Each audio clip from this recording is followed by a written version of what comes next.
Can you tell me about your earliest memories of growing up in Bramwell? Well, it was when we lived over in the apartment building behind Town Hall, which is torn down now.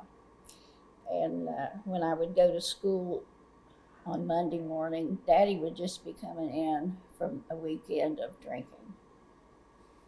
And he was all That's happy and you were getting my ready to go to earliest school. memory, but I have a lot more. Yeah. And your earliest memory?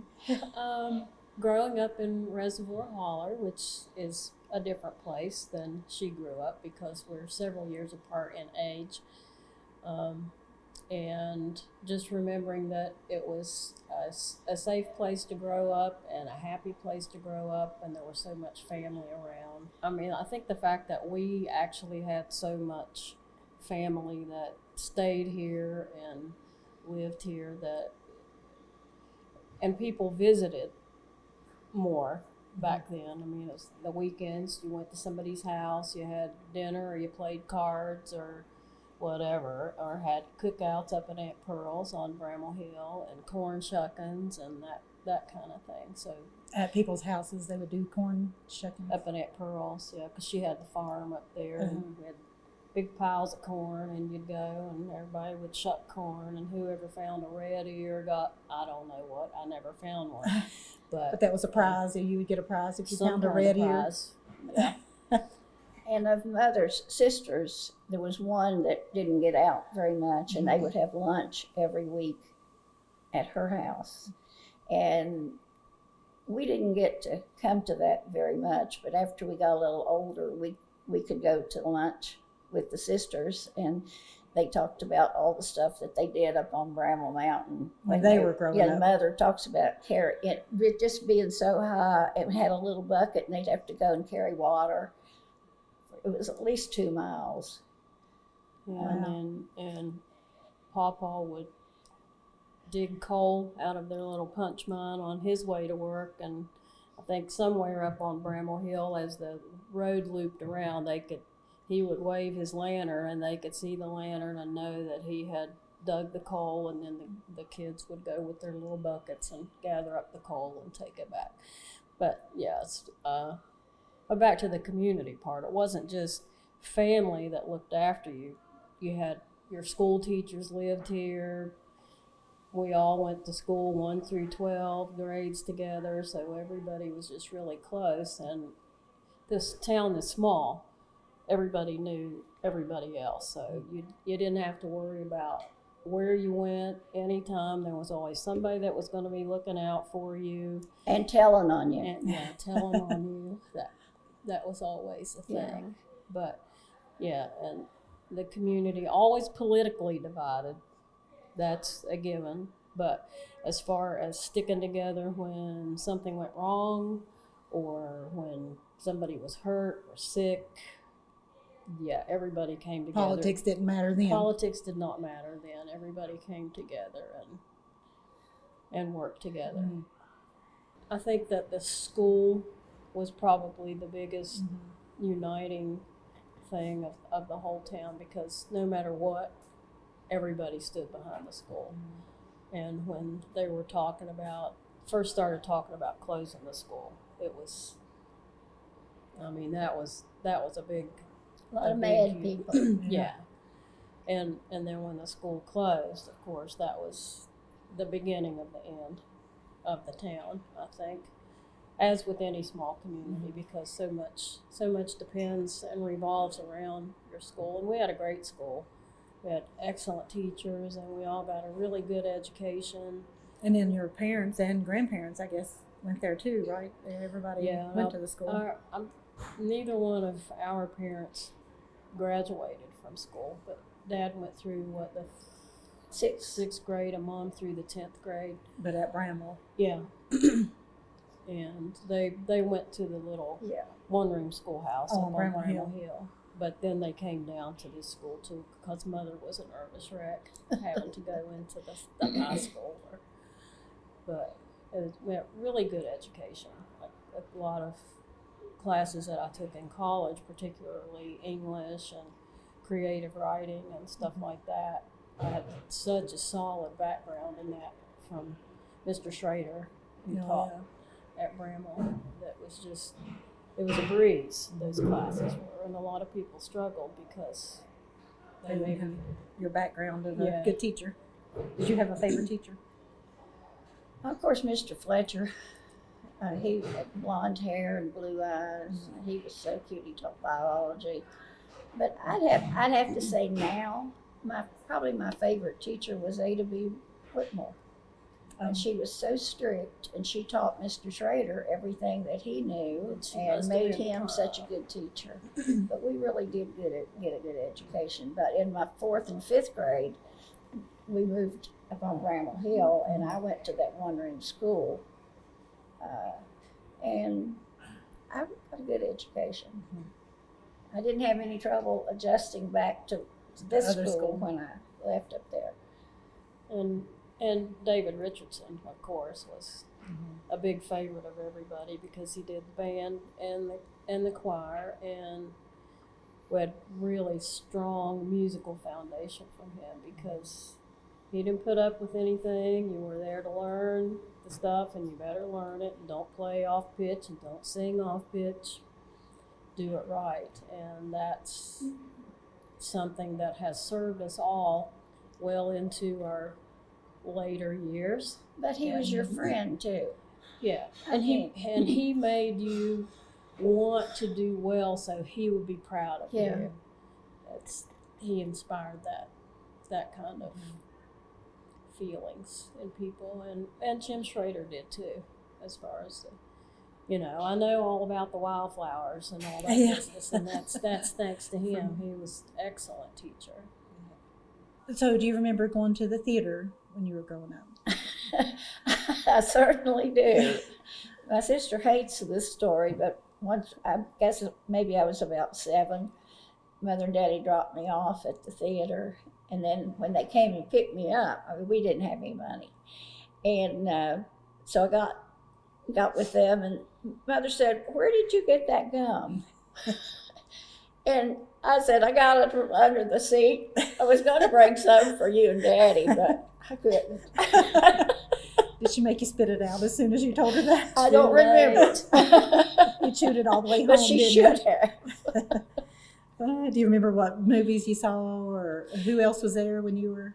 Well, and one time, of course, this was when I was a little older, and Daddy had my Uncle Sam give me a flat top because he caught me cutting my hair, and the church didn't believe in cutting your hair, and so he caught me cutting my hair, and he took me over to Uncle Sam's, and he gave me literally a flat top. And then a few days later, I was sitting in the theater, and one of Daddy's friends came in and sat down beside of me. He thought I was Daddy. But I did look like him when I was younger. How old were you when you got the flat top? I was 16. You look cute in it, though. I guess all the teenagers went to the movies Yeah. and everybody. And of course, it was divided, it was segregated. I think there was like 4 seats on the other side of the wall, but the wall was short, you could see over it. So not many seats on that side. Not as many, no. And it was probably crowded, I guess. A lot of people, that was the thing Yeah. to do probably, I guess. Yeah. Do you remember any movie you watched there? The musicals were what I liked. And Doris Day, of course. I know the theater seems like such a neat place, but I don't know, that was long before me too, so. Oh, and what a great place to see your boyfriend. Did you have dates there? Well, I guess you call them, no, I'm not going to say that, sorry. I was going to say hookups, but that means something entirely different now, I think.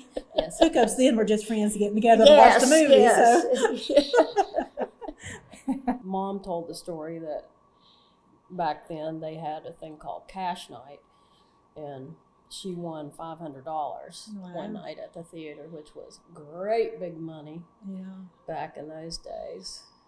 And every time she would go, they called it bank night, I believe. And every time when she would come down to bank night and she'd come home and Daddy'd say, "Well, who won?" Mother'd say, "I did." Oh, so when she finally did, So he when didn't she believe her. finally did win it, he did not believe her at all. But that was a lot of I money. know, and I'm surprised that they did that. I wonder how often they had bank night. And It was the millionaire town, Sharon. Well, that's right. The millionaires didn't miss It $500, was did probably they? once a month, maybe, or every 2 months. It wasn't every week for sure. I think we still have. I think somebody in the family has the ledger that. Yeah. I mean, where you had to sign for. Somebody has that still. By the time I remember the theater, they were having auctions in there. I didn't even know they had auctions in there. Yeah, because our cousin Dickie Allen from Be Monroe there. County would come up with the auctioneer guy, and they'd sold just junk, really, but it was fun. So, which the theater, which brings you to the corner shop down the street, and I know you both spend a ton of time here, right? She Judy maybe probably- more than yeah, you, but probably the more than Friday me. was it Friday night dances that they had? And Well, it really, I think I was about 16 when it opened, or 16 or 17. So, and then my boyfriend was the son of the owners, what was his name? Ellie Gross, and Londo and what was her name? Ruth. Were his parents, and they were the ones that started. And what a great thing it was. I was going to say, and what was it like? Literally, where we're sitting here is where everybody was. It right? was wall to wall kids. They had I want to say a slot machine, pinball machine. And Becky got her first kiss here too. I was going to tell Oh, you can tell who it was. No, I didn't tell I that. like names, so I know who's talking about Well, I who. don't think we better say that. Why not? Well, they might not appreciate it. Who doesn't appreciate a kiss? And I'm as a sure he teenager, appreciated the kiss, but because that's been a few years ago. But it has been. so everybody was just music playing, kids dancing. Dancing, yeah. And did they have strict rules? And Like, of course, the girls danced with the girls because all the boys wouldn't dance. They But just stood Ellie around. was a wonderful dancer. and they served food, I guess. Oh, and- yeah. Huh. Not the menu like they have today. Hot dogs and hamburgers So every and milkshakes. Friday night, this was a place to be, and It teenagers was. and music playing, and Yeah. everybody having a good time.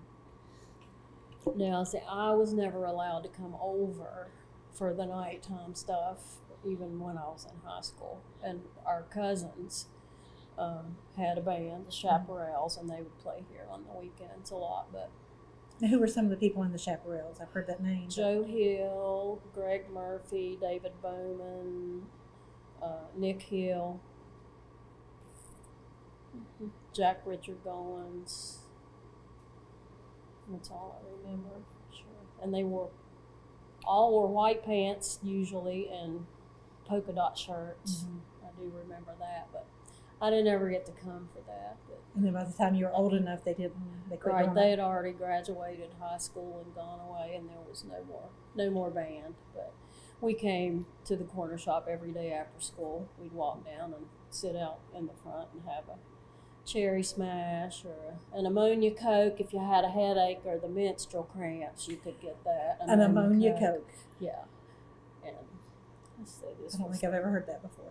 Dottie would make it with, and I guess it was like smelling salts, ammonia. Put a little bit in a teaspoon, stir it around, and So if you had a headache, you would tell Dottie you needed I an need ammonia an Coke. ammonia Coke. When I would come, there was never any live music. It was just the jukebox. And the jukebox was still back here. It was set back there, and there were benches all along the sides now where the shelves are. And my first kiss was right over there. Sorry. My ruined story. We won't It ask who it was. after a parade, and I still had my majorette uniform on. So And he was probably in the band. Was he in the Yes. band? Yes. So he was in his uniform too. Probably, yeah. I don't remember because I almost fainted. Christmas parade.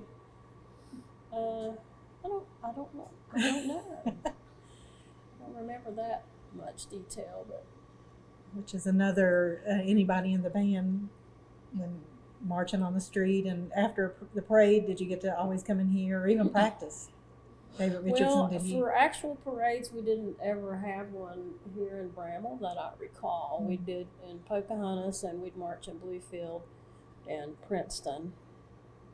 Now, during school time, during the band class, Mr. Richardson would bring us down here to practice, and it was kind of cool to get out of school in the middle of the day and come down here and march, and everybody would be out on the street clapping and stuff, just like it was a real parade. But it was great. And then after we got done with our practice for the parade, we could come in here and get a Coke to walk back up to school. And the band was a big deal. Because you were in it too, right? We were both majorettes, but she was better than me because I couldn't actually twirl, but she could. What'd you do when you were marching if you couldn't twirl? Well, I make a fake twirl. Oh. But that through the finger stuff, I never mastered. You were that. fancy with that, I bet, weren't you? A little bit. She did fire batons. Too too. bad we don't have No matter batons. what You could people show us how say. you did it. I did twirl a fire baton. Wow, that is impressive to do it with it being on fire. I mean, the only memory I have of that is up on the football field. Because when you went to school, there was a football team, Yes, 57, I think, was the last year for the football team. But Where'd everybody park when you had a football game up on the? they just parked down at the school. And everybody walked up the hill. Yeah. People were a little more fit back then because they actually had to do physical labor for a living, and So walking up that hill wasn't a big deal as No. far as. no. Any other memories of high school that stand out besides the band? I know the band is a. Yeah, and then we went on band trips. You know, we go to Huntington for the band festival and all of that. But talking about the football, I remember the majorettes would be out practicing in the schoolyard, and the guys would come out in their cleats, all decked out, and just to hear those cleats crossing the road, it was just an exciting time. I bet. What was a typical day like growing up in Bramwell? For me, before I started the school, I had this fascination with my cousin Joe, who lived next door. He was older and my hero, so every morning I would still get up, even though I didn't have to go to school, go down to his house so I could have breakfast with him before he went to school. We had hot chocolate with marshmallows. I still have one of the spoons. And cinnamon toast with butter and cinnamon sugar cooked in the oven like it should be. Then I would go down to my cousin Michael's, and all day long we would be playing in the woods or going to the reservoir or hanging out at the tennis court with Odie Thaxton, who was the caretaker of the tennis court, and he would let us make the lines on the tennis court with his little bucket. Kind of like a Tom Sawyer thing. Yeah, while he sat and smoked, we would do his work, and we thought we were really hot stuff getting to do that. But it was just fun and safe, and we did healthy stuff. We were outside all the time. There was not any hanging around in the house. And Pom, Michael's mother, would fix us a lunch. It would either be milk in a jar or Kool-Aid in a jar with wax paper and then screw the lid on it. Peanut butter sandwich or bologna sandwich or cheese. And go to the woods all day. And nobody even looked for us, but we were smart. And how old were you? Probably 5. Then in high school, typical day would be during school, of course, we would all congregate down here in the corner shop after school and either come back here in the back and dance or play the pinball machine. And in the summers, we would hang out a lot at the school because it was open for ping pong and tennis and basketball, and hang out up there all day. And we hang out on the Masonic Hall steps and the bank steps so we could watch everything that was going on downtown. And play cards right out on the street. We many times sat right out here on the sidewalk at the corner shop and played hearts under the street light or over at the end of that bridge and played cards on the sidewalk.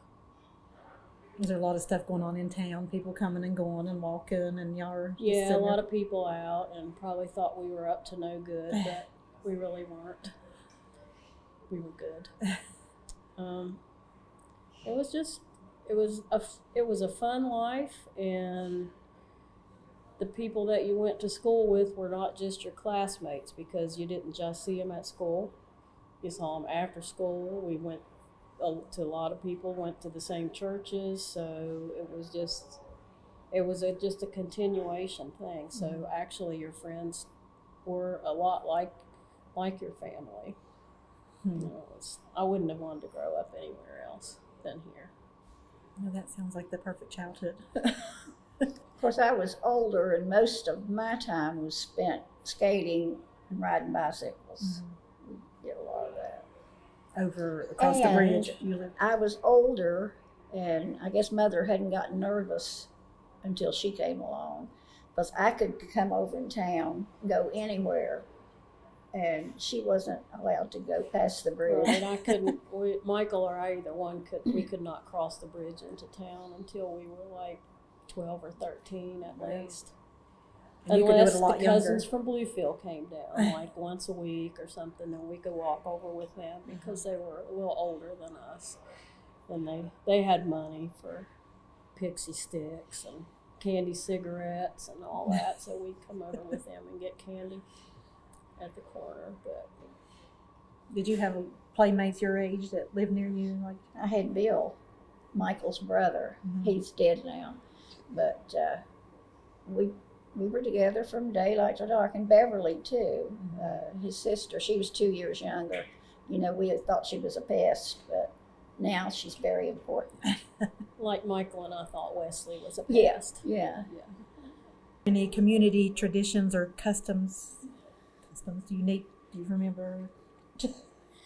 I think the biggest thing, at least for most people from my generation, was the Bramwell Street Fair, which was a huge deal, not just for the town, but for Bluefield, Princeton, also McDowell County, all surrounding areas, because we had people like Dolly Parton and Loretta Lynn and Porter Wagner and Little Jimmy Dickens, and this town was wall-to-wall people, with people squished in like. Were you in the crowd? Do you remember being in the crowd? Yes, watching?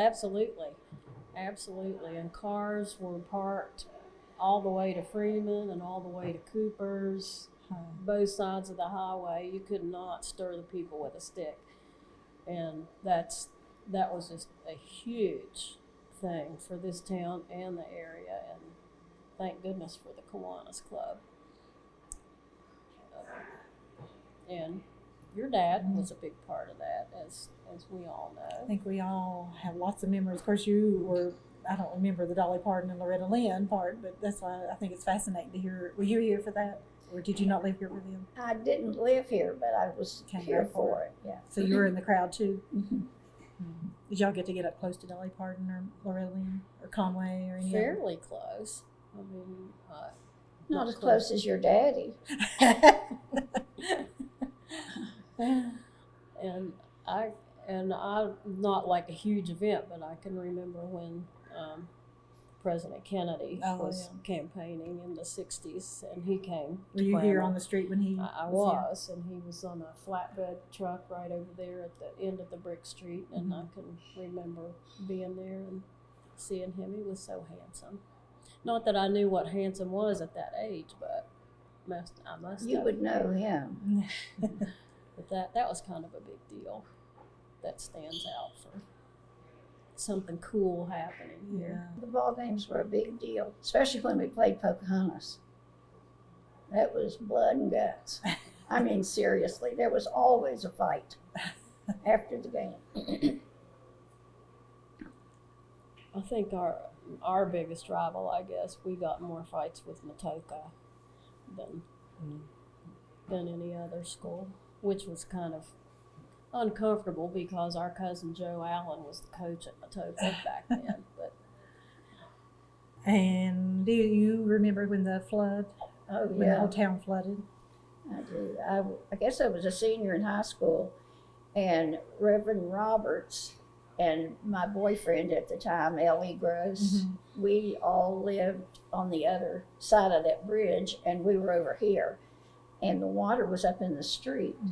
And over to Presbyterian Church that dips over there. And we held hands. I was in the middle, and each one of them had my hand, and the water was up to here on me. Wow.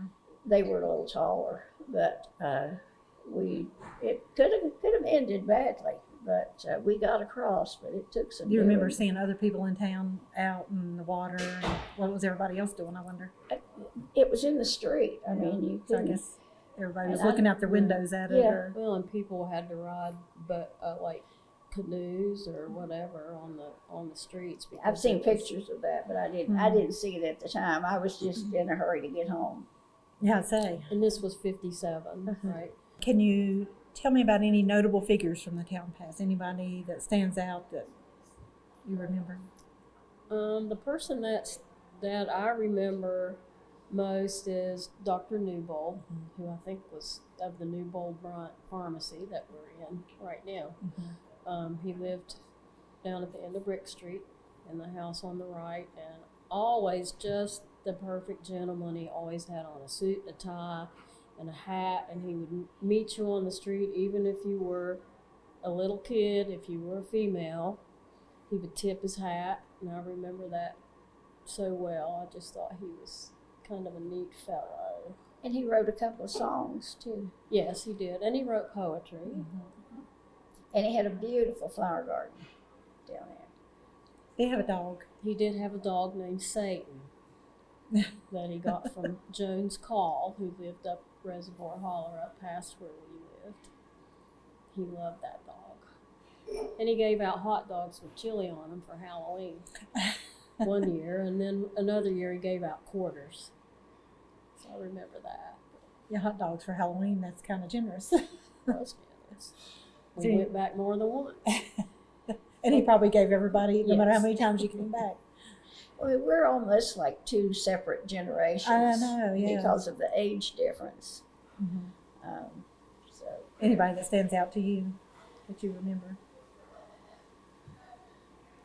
Well, not for being famous or anything, but our aunt, our mother's oldest sister, when in high school, I thought I was going to be a teacher, and she went on and became a nurse, and because of her, how many nurses do we have in our family? Because I said I was going to be a teacher, and she said, no, you're going to be a nurse.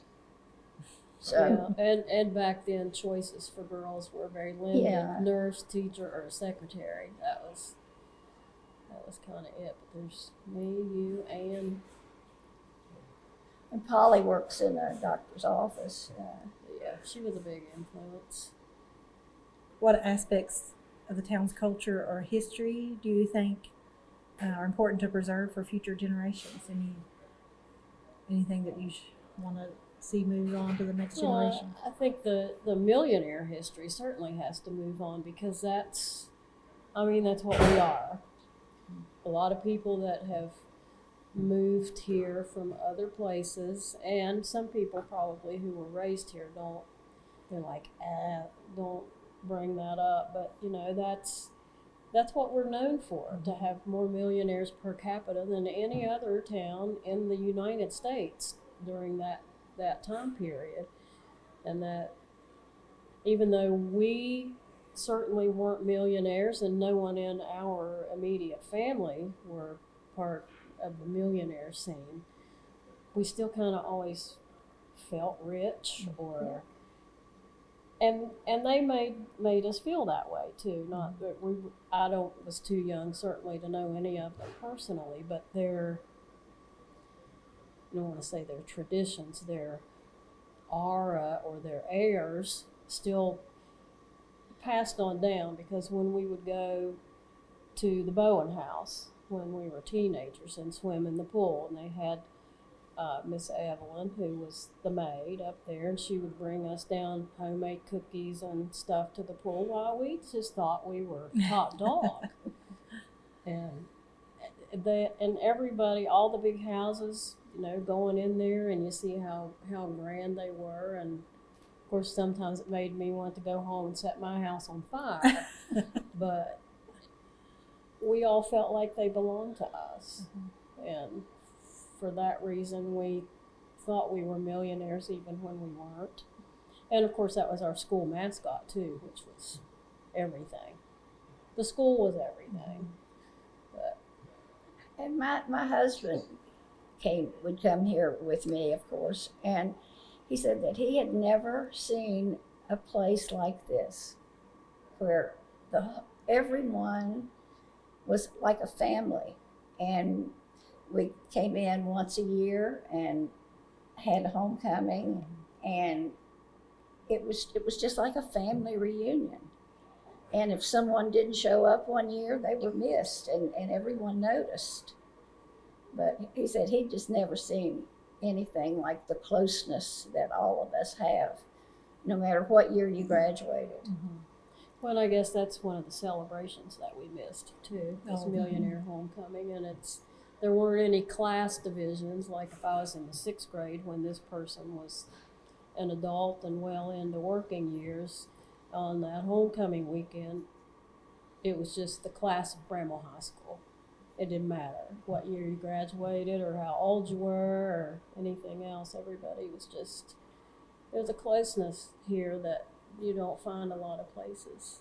And it's sad that that a lot of people don't ever get to experience that.